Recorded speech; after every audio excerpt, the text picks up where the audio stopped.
my name is Katarina and I'm from Eurosat organization in which I'm doing my Erasmus internship. As part of my daily tasks, I'm involved in lots of different and very interesting projects. This interview is in the framework of international project named International Meeting with Entrepreneurs. The aim of the project is to exchange knowledge in the field of the European labour market, entrepreneurship, social rights, workers' rights and equality, as well as raising awareness of the participants and increasement of their leadership potential. In today's episode, we would like to introduce you one of the successful stories of social entrepreneurs with Michele, who is the founder of Urban Bistrot. Welcome, Michele. Thank you, Katarina, for the interview. It's a pleasure for me to stay here. It's a pleasure for us. How are you? I'm okay. It's a difficult period now with the COVID, but everything is going well. I'm happy. Let me introduce a little bit your project. So Urban Bistrot is based in Bari, here in Italy, and was established in 2016. The main goal of Urban is to improve the awareness of local people about the sustainable food industry by performing the daily activities of the restaurant. Michele, can you describe a period of your life when you started to think about running Urban? What was your main motivation to do it? Actually, after my studies, I was working in a multinational company, but I was thinking about open a restaurant because it is my passion. I mean, when I was studying at university, I was working as a waiter and as a bartender in many restaurants and bars. So at that time, I was thinking that this job, it was for me something extra, only for paying my studies. But after my degree, I realized that it was my real passion. So when I was working in a company, I was always thinking about this, how it could be in my life to have a restaurant, to have people here, to accept people in the restaurant, to serve them, to have a kind of good environment, good foods, and so on. So that was the period while I was thinking to open. Mm-hmm. And how long it takes you to turn these your thoughts into reality? It took a long time because it's always nice to have a good thought in your mind, but when you want to do something really, I mean, then you have to do many things. You have to think about the financial parts, employees, everything that is that you need to run a business. It's difficult, so it takes time, and you need a very good plan to do it. So it took like 2 years.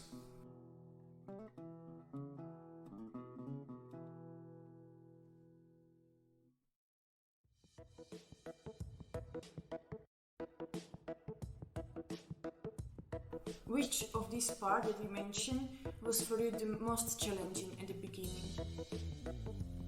I think, of course, the financial part was very difficult because I had to do a good business plan, and then also to find the right people. I mean, the people who were going to work with me. That is another difficult part, and I think it's the aim of the restaurant, because people are very important for your business and for in this case for my restaurant. Mm-hmm, of course. Can you describe us more in details what are the current activities of the company? Okay, the main activities are a restaurant, of course, but also we are a bar. And the special thing that we have in the restaurant, there is a buffet where the people they can choose whatever they want. So they can take pasta, for example, meats and vegetables in the same plate. So it's a self-service. They can choose whatever they want, and then they weight the plate and they pay for the weight. So this is nice because they can taste many different foods, and this is the special thing of this place. And also the time when the people they come here is almost the lunch time. So with this format they can eat very fast, and then they can go back to the work, to the job. It's a very nice idea of providing a restaurant. And as far as this our project and interview is focused to social entrepreneur, I would like to ask you which kind of activities focused on social changes are you providing? We have many associations that we work together in social fields. For example, there is an association that is called Avanzi Popolo, and they come often here to take all the food that we don't sell. So we don't like to waste food. So we like to work with them because I think they are a very nice association, and we like to work with social fields like this. Then we also organize some events with them. Also, we have sometimes volunteer that they come here to help us with social fields, and also we use an application that is called Too Good To Go. It is like that association I was talking before. Their main activity is to take all the foods that we don't sell, and we make some package, and the people they can come here and take this package home. So I think that's the way how restaurants should work in this world.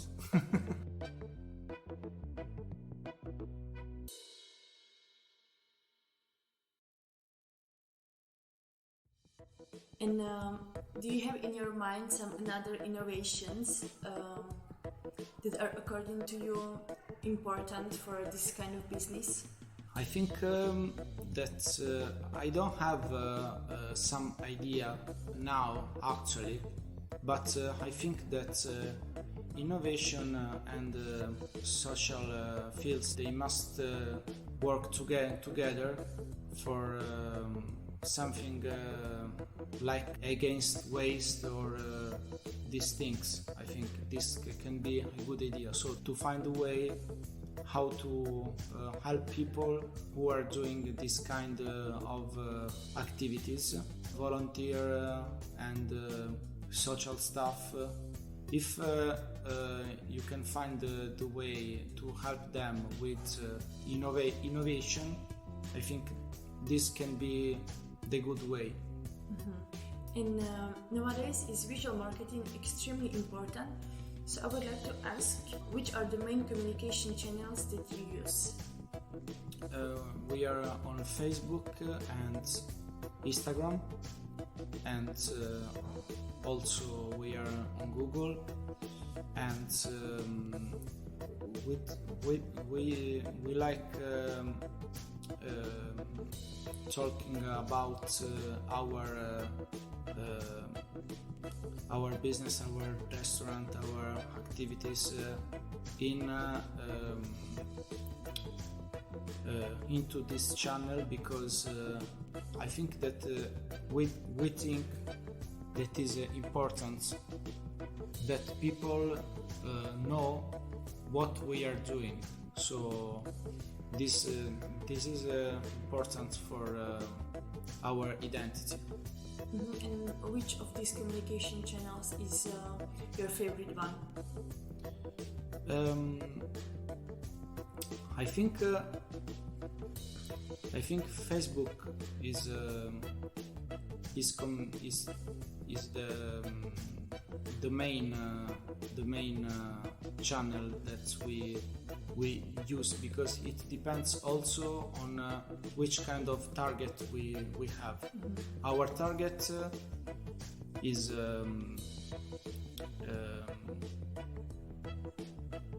based on people who are working, and they often use Facebook to see what we are doing, what we are cooking, what is the menu, and so they see what they can what we can offer to them on Facebook. I think Facebook is the best nowadays. Maybe in the future it will be different. Mm-hmm. Of course, preferences are changing with time. Yeah, exactly. And what about added value of this project for your life? I think that the most important thing for my life to stay here is staying with people. I mean, when I see people who are coming here because not only because they like our foods, but they always like us as a person, I think this is the best value. Mm-hmm. I understand. And could you share with us plans for the future? Do you have any ideas how to expand or improve the business? Now it's different. It's difficult to give you an answer, because this period is very it's a difficult period because of the COVID. So without COVID, I would say we are working on planning events or planning a new way to attract people to work in social fields and so on. Now it's difficult to have a plan, because we don't know what is gonna happen in the future. But I think that maybe after this period we will have new ideas to change and to adapt our restaurant to the new the new kind of life.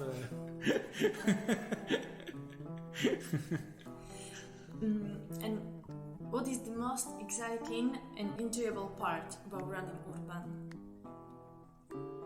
Sorry, the most enjoyable and exciting part for you? It's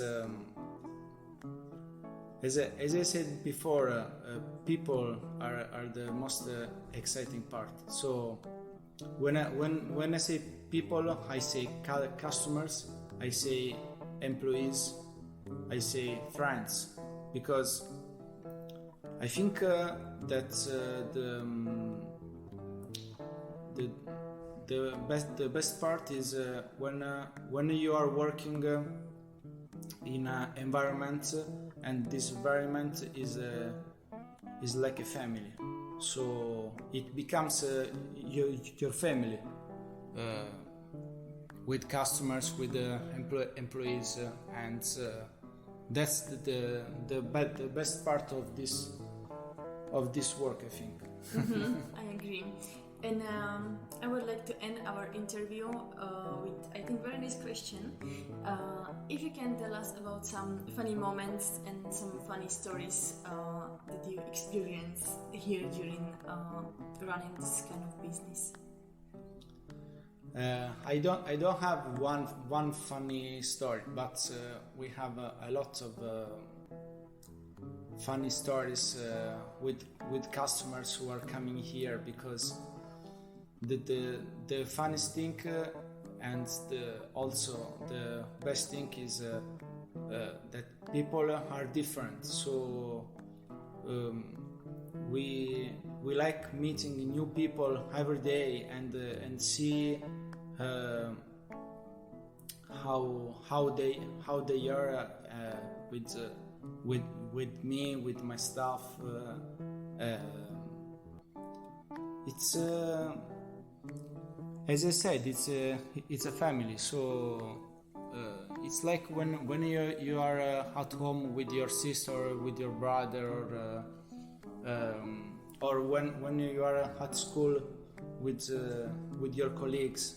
It's the same thing. Maybe when you are at school with your colleagues, that colleagues can be your staff here, and the teacher.